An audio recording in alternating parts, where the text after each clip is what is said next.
Hi there, welcome to Josh and Michael's first podcast for 2025. Happy New Year, Josh. Yeah, you too. Pretty old news by now, probably. Said to that to someone the other day, and I said, it's a bit late now, Michael. So the podcast theme today is about budgeting. So all the groans out there, budgeting is not necessarily as bad as what people think. But start of the year, it's probably just a good time for reflection. And I know you've had a lot of inquiry from people just wanting to have a chat about their financial future and financial goals for the year. Yeah, we have. It's that common new year, new me, time to get on top of things and try and achieve some goals. So yeah, a lot of new inquiries. Been very busy. Yeah, it's good. So it provides a bit of some tools and an overview of a budget for a household. So do you want to just describe in your own words what a budget looks like for you and your clients when you chat to them? Yes, I suppose I'd probably talk about it more as what is a budget as a tool rather than get too granular on how to actually set one up. So I'll talk a little bit about what it is. So a budget effectively is telling your money where to go instead of wondering where it went. So there's tracking tools, I suppose, in a lot of online banking apps now to say, what have you spent your money on? So that's good point. Good starting point. Yeah. But you're saying that a budgeting process, or actually having a budget, can then direct where you're going to spend your resources, your funds. Yeah, and that's the importance of it. So it's coming up with why would we do a budget, and then there's lots of tools that you can use to actually budget for you. So you mentioned the banking apps; they're quite good these days.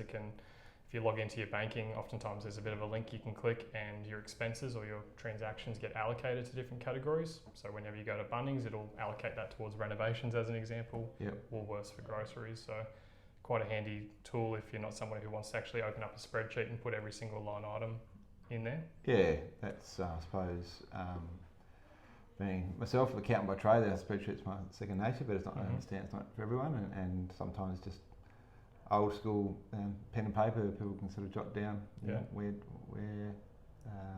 I'd like my money to go, and what's the starting point for people to, where do you suggest people start allocating those resources? Is there any sort of rules of thumb or a starting point? Look, we could talk about the 50, 30, 20 rule. So at a high level, you've got 50% of your money gets allocated to the things that you need or the necessities. So think of, you need somewhere to live, so it's mortgage, rent, electricity, water, those types of expenses. So half of your household income goes towards making sure that happens. And just, you mentioned word income, I suppose, just to unpack what that looks like for people, because some people might be confused, is it pre-tax, post-tax income? Yeah, good point actually. So it's talking about net income. So for those of you who might get a little bit confused with the terminology with gross and net, that's quite a common one. The way I've visualised it is if you're holding a basketball in your hand, it's got a little bit of stuff on it because it's been rolling around. I like to refer to that gunk as a bit gross. That's tax for us, so it's got some gross stuff on it. What you want to do is throw it through the net, which washes off the tax. So throw the basketball through, it takes the tax out for you, and what you then catch at the end is what you get to spend, or that's now a clean ball, it's net of tax. So that's kind of my visual, probably a little bit silly, but difference between gross and net. So what we're talking about with budgeting is what do you do with that net income? So once the government's taken their clip, how do you then make sure you've got somewhere to live and food and that type of thing? And what do you suggest for someone who may, so someone I like on a salary, they're on a full-time regular income. What about for someone who's on maybe more variable income? They might be casual, or they pick up different shifts throughout the thing at a hospital if they're a nurse or something like that. What do you suggest for budgeting purposes to say what is my income? Because it can vary. Is there a... Yeah, so generally what I would say, I would actually grab your most recent payslip and then just look at, right now we're a bit over 6 months into the year, so I'd look at your year-to-date earnings and say, well, that's 6 months worth. So if I divide that up by 6 months, I know my monthly income, or I can divide it by 12, I don't know how many fortnights. That's usually a good one. If you're someone who is on variable income, I know that it can get a little bit tricky when you're paying some expenses weekly, some fortnightly, some quarterly. And what I'd usually say to those people is have your income come into a certain account, and let's just say both partners earn a monthly income, just to go on the extreme end. So all of a sudden they both get paid, bank account's looking really nice and healthily, and now they've got to try and find a way to make their expenses last for 4 weeks. What I'd recommend is once that money hits your account, to transfer a week's worth of savings over to an everyday account. And every week it just transfers a week's worth of expenses across. And that way you're able to manage week on week what your expenses are. Yeah. So I would like to come back to that sort of thing. I think that's a really good tip. But to set up the budget, so I've got the income. So do you suggest normally what period that you would do a monthly budget or a weekly or an annual or what? Yeah. So I'd usually stick with whatever your pay cycle is. So if you're both paid fortnightly, I would look at expenses over a fortnightly period. Yep. But then the tools that I like to use, there's a couple of different ones out there. So Money Smart has a free budget planner for an example, and when you actually enter, I spend this much per fortnight on groceries, it'll then annualise that figure as well. Right. So if it's $300 a week, it just knows to put 15,600. Yep. Yeah, and Money Smart's a government resource, I think. From yeah, that's right. Yep. So they've got a lot of free tools on there which are helpful. We've got tools of our own as well, but not everyone has access. So that'd probably be a first port of call. If you've never done a budget before, I guess the laziest version of a budget would probably be to look at your bank statement and say money in versus money out. Yep. That would be your first one, just to see if you're, have a surplus or a deficit. Chances are, if you've got a deficit, you probably have a credit card or something else that you're using to stopgap that. And if you've got a surplus, ideally that'd be then accruing in savings. Unfortunately, too many times people don't understand the difference between surplus and savings, and I'll have a client might say, yeah, we regularly save $300 a week, but then I'd expect that to be $15,600 appearing somewhere in their bank account over a 12-month period. But sometimes they might only have $5,000, which tells me, although they're putting money away, they're actually saving for a future expense, because maybe that's when all of a sudden all of the car rego's due and all the insurance and those lump sum costs come out. They think they're saving week on week, but they're actually just putting money aside for... That's a really important point, because your bills don't rock up every fortnight. I mean, groceries can, but your power bill, some of those utilities that come up for monthly or quarterly. So or a holiday. You finally book that trip and there's $5,000 from the account gone. So another granular question, when you frame budget, say someone's on a fortnightly pay cycle, so in that budgeting process you would suggest, grab the quarterly power bill, divide by, 6 fortnights in that quarter, and then that would be the allocation for that fortnightly budget. And as you say, if they did nothing else and left that money in their everyday banking account, they would see that money increase in their bank account. Correct, and then it would come out at the end of that period. End of the quarter, or whatever the bill rocks up. Ideally in an offset account, whether we want to get into that or not, but ideally expenses in an offset account. We'll come back to an offset. So, and if I understood you correctly before, you sort of suggested from a practical perspective they might align the budget to their banking, and so the pay goes into the bank account, they pay the bills for the fortnight, and then put the X dollars for power or infrequent bills into another separate account, which I think you call savings or something like that. Or yeah, you could have a savings. There's a couple of different ones I usually would recommend for people, and for those who have read, Barefoot Investor or other types, there's a general, rule of thumb where it comes to having, you've got your everyday account where most of your expenses come in and out. That's generally where you would put your pay to make sure you've got enough to fund those. Ideally, an offset account would be that everyday account. Typically, you then have a separate savings that you don't touch. That's your emergency fund, and you just let that build up unless something significant happens. Yep. Some people extend that a little bit further and have a hobby fund or maybe a holiday fund, to separate that money as well. Yep. So you don't want to get 20 different accounts that are tracking everything, because again, without going into too much detail on offset accounts, there's usually only a single account or a small number that actually offset your mortgage. Typically 2 or 3 accounts is enough to kind of manage your budget.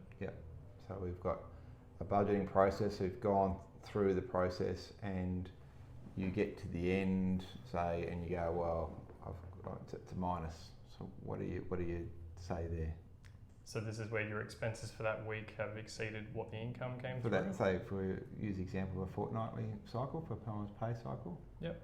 So generally, it depends on when you actually started your budget, but ideally you would have been accruing funds up until that point, so they're ready for that bill. Yep. Very few cases I'd say where you'd be caught unstuck, I suppose, and that's where, if you are in that position where you're just starting out and getting on top of your finances and you haven't quite got that system in place where you are building up 6 months worth of expenses, that's probably where you are using tools like a credit card or something to get you back on track, I would imagine. Yeah, but if there is a minus, then there's only two ways you can get a second job to get more income, or some other forms of income, or it's a good point. you've got to go through and say, well, I can't afford some of that. So maybe hold that my question for a minute, and then just talk about the 50, 30, 20, and just sort of unpack that a bit more. Sure. Because we sort of talked about knowing the 50% of your net income to your just surviving, like your rent, your mortgage, and everything. And then what's the 30% allocation under that sort of model? So 30% then goes towards your wants. So think of wants, I guess you've got like dining out, maybe putting money towards holidays. It's the things that aren't really required to live, but they're enjoyable. Subscription services would be another one, so entertainment, going to the movies, that type of thing. So 30% of your budget towards that. The remaining 20% of your budget is then towards wealth creation. And I think about that in a few different ways. It could be to go to a savings account. It could be to purchase investments. Maybe it's contributions to super if that's appropriate. It can also be just making additional repayments on your home loan, because as you reduce your liabilities, well, that's going to increase the net wealth of your position as well. So that's, so again, 50% to the things that you absolutely need to do, 30% to your wants, and then 20% to wealth building. Yeah. So in the 50%, it is still groceries and stuff like that. So eating. Whereas if I'm eating out, then that's part of the 30% of a discretionary you want budget. Spot on. And I think to come back to the previous question, if you're in a position where allocating 50% of your income to the needs is not cutting the mustard and you're running out of money, well, that's maybe we're not in a position where 20% of our money is going to savings. Maybe right now that 20% is actually going towards making sure we've got mortgage payments being paid. Particularly for an environment where interest rates are quite high, inflation's quite high, maybe people are saving slightly less right now. But again, general rule of thumb is that's how you would like to split it. So I've got the budget model, and there's sort of some rules of thumb there, the 50, 30 and 20, acknowledging at various stages of life the 20% may not be achievable if, depending where you're at in life and you're trying to build a career and bringing more income to the table. So someone's got this budget that they've done, and what's sort of the next step once they've done the budget and they've got roughly the 50, 30, 20 allocation? What's some practical steps? Do they just put it in the fridge and be a reminder, or is it something they'd live and breathe by and have the conversation if they're in a partnership with someone? Or? So I mean, ideally everyone would get to that position where budgeting becomes a little bit optional, where you become disciplined enough, money's being allocated to the areas of life that are important to you as a family, and then any extra income you're earning just becomes cream on top. So generally that's actually where I would ask questions and say, are we deficient in any area of our life that we want to address more? Maybe that's we're not going out on enough date nights, or we're not travelling enough as a family. Do we allocate more to that budget? Do we get a gym membership to get our health under control? There's a lot of variables there. By default though, if you've got all of those areas fulfilled and you're funding a happy, healthy, wealthy life, personally I'd then start to look at things like investments and paying down debt as quickly as we can. Because there's I can't remember the name of the rule, but the more you earn, the more you spend. The people just up the ante. So instead of going out for a pub meal, you're going out to a nicer, fancier restaurant, or you're having an extra coffee a day, or whatever. It's just people being people. We've all I've heard a few names. There's one. The worst name's probably hedonic treadmill, which sounds a little bit aggressive about it, but lifestyle creep would probably be the other one. It's as you earn more, you say, let's celebrate that promotion. You basically spend that first month's promotion on that dinner. And you kind of start treating yourself a little bit more. And next thing you know, you're still spending everything you earned, even though you're earning 30 or 40% more than you did 10 years ago when you were doing your apprenticeship. So that's where I think it's always important to come back to your expenses and just make sure that, again, telling your money where to go instead of wondering where it went. I think on a business level, if you're operating a company, you tend to know all the products that you're purchasing, what you're selling them for, because ultimately, income less expenses is going to equal how healthy that business is, and your household's the same way. And what do you suggest that people go back and revisit to see how close I got to the budget? So, what sort of frequency or what method to do that? So I think monthly is a good one just at the start until you get those behaviours in place. What I'd usually encourage people to do if they haven't done one at all, first step would be to log into your bank and literally check what's going in, what's going out, just to see where are we. Is there actually a surplus? Are we going behind? The second thing I like to do is actually create 2 budgets. So the first budget tracks exactly what's going on, because we need to know what reality is. We don't want to think we're spending slightly more or slightly less in some areas. We need to know. The second one is probably more of an aspirational budget. Right. It's saying, as a family, if these are the things we value, how much would we spend on making sure we're going to the chiropractor and the dentist and those types of things? And then I'd reverse engineer, well, how much income do we need to earn so that after tax we can actually fund that ideal lifestyle? And sometimes you might fall short by $10,000 a year. That then becomes the next 12 months to 24 months of a goal to say, how do we increase our income? What maybe part of the budget is, do we allocate money towards doing a certain course that's going to upskill us so that we, earn more with our employer, that type of thing. And might be discussion. There might be overtime on offer at work that you might say, that compromise between, I can earn the extra 5 to 10k a year on overtime versus what does that impact in terms of our family time and time with what you want to do. So, well, I've spoken with colleagues before, and one example I'll use without naming names is, baby on the way, and so they know that there's going to be a bit of a drop in income over the next period, and so right now doing some extra, even Uber drivering outside of work to try and build up income, knowing that they're going to have to offset that reduced income later. So just really budgeting is more about looking ahead and So have the budget set up, having 50, 30, 20 as a sort of some rules of thumb, and then suggested a monthly review as well as having an aspirational budget, so what ideally we would be doing, and having effectively a gap of sort of a target to work towards for the family or for the individual. Yeah, and target's important, because I think if you don't have a target, like if you aim for nothing, you'll hit it every time. And we want to make sure that if something's important to you as a family, we want to make sure you've got the money to do that. So again, what gets measured gets managed. So that's part of what that budget's about. It's putting the numbers down, and if it looks ugly and it's not working, well, best we know about it now when we can actually make a change, instead of that bill hits your account and says, hey, you've got a few $1,000s due, and you go, oh, how do we pay this home and contents insurance without putting ourselves at risk? So talk to me a bit more about, you've mentioned offset accounts a couple of times, so just explain that a bit more about what an offset account could be. Sure. So the word offset, I guess I like to use visuals. If you've got a seesaw and you've got, say, $300,000 of a home loan weighing you down on one side, what an offset account does is if you've got $50,000 in savings that you've built up, it then balances out that scale a little bit more. And in round numbers, a $300,000 loan with $50,000 in credit, the bank's only going to charge you interest on the difference, which is $250,000. The reason why I like offset accounts is because as much as you're saving the interest, you're also retaining that liquidity. So if anything ever comes up, or you have been saving for a holiday, you can then still access that money to spend on it without having to redraw funds. And a personal anecdote, talking to my daughter the other month about their saving for a holiday this year, and talked to her about putting that saving into creating an offset account with their bank. And so it's not a permanent savings, it's putting money aside each fortnight, and but you're getting a great return on those funds. Effectively, you're getting whatever your mortgage rate is at 6.5%. You're getting that return on your investment through the full 100% offset. Yeah, so it's a great little trick, I suppose, or tip. Well, and it's a guaranteed return. So I know if you've got, let's just say 6.2% on your mortgage, and you're offsetting for every dollar, you're effectively getting that return on your money. Whereas as soon as you go out, you'd have to get a 10% return on that money by the time you pay tax on it to net the same effect, but you're actually subject to market volatility. There's no guarantee you're going to get the 10%. So depending on your circumstances, sometimes it can make more sense in these types of high interest rate environments to be putting as much in your offset account. And so that's one tip. A few other tips there, Josh. You got a couple of fun ones that I've used over the years.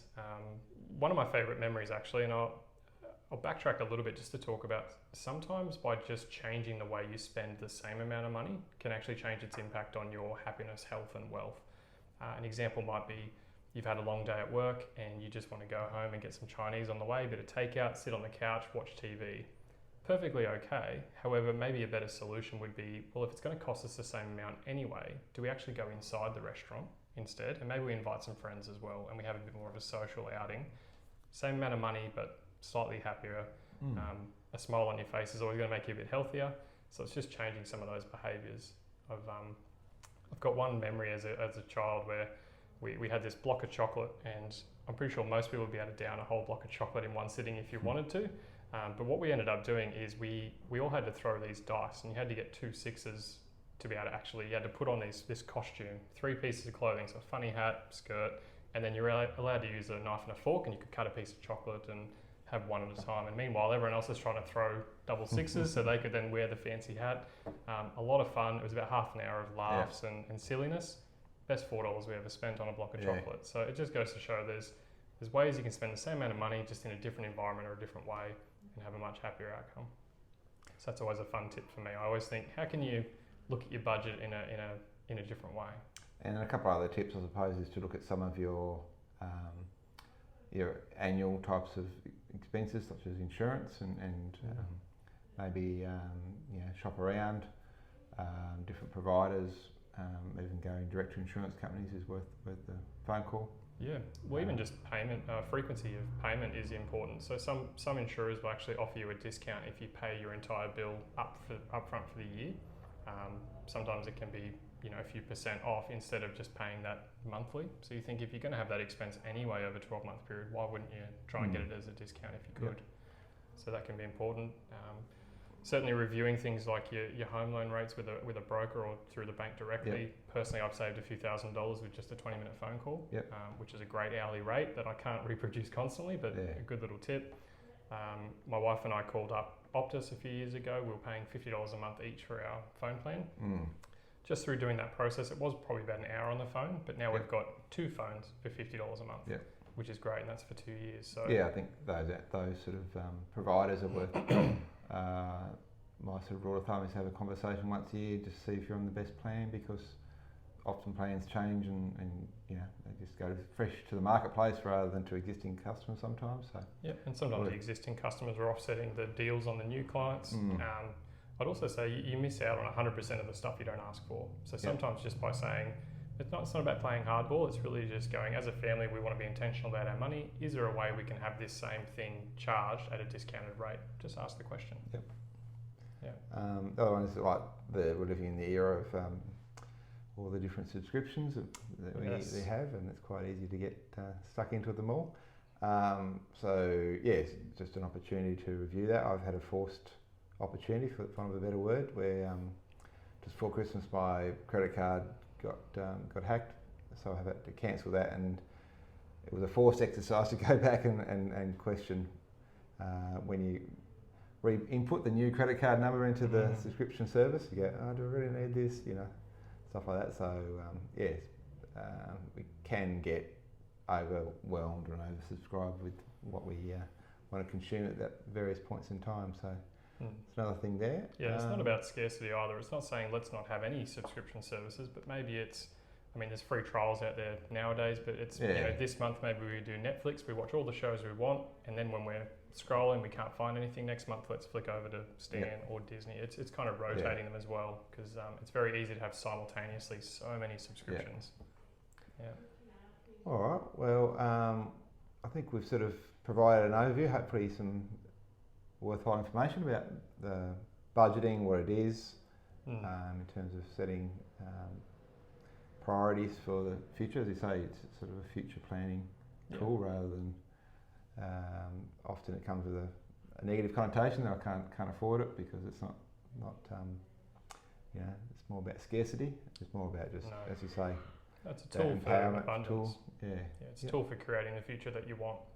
And that's an intentional thing. It doesn't happen by accident. It's a deliberate tool. So it might be worth me doing a bit of a budgeting session. I think we'll just do a little bit of budgeting sessions, some practical work through for those who are interested. And we'll provide the link. So budgeting tool to get on top of your finances.